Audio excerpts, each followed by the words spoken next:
Service in Paducah has issued a severe thunderstorm warning for White County in southeastern Illinois, southern Wayne County in south-central Illinois, southeastern Jefferson County in south-central Illinois, southern Edwards County in southeastern Illinois, northern Saline County, Illinois, Hamilton County in south-central Illinois, eastern Franklin County in south-central Illinois, until 10:45 p.m.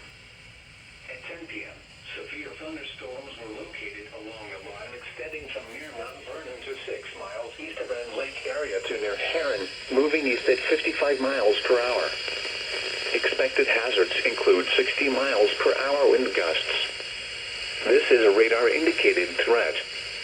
The following impacts are expected. Expect damage to roofs, siding, and trees.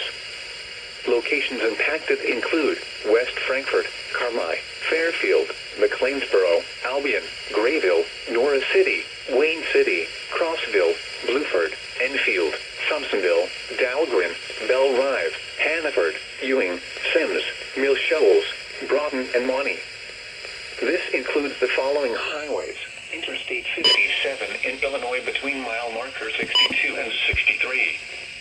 Interstate 64 in Illinois between mile markers 84 and 130. Repeating, a severe thunderstorm warning has been issued until 10:45 p.m. for the following counties in Illinois: Edwards, Franklin, Hamilton, Saline, and White.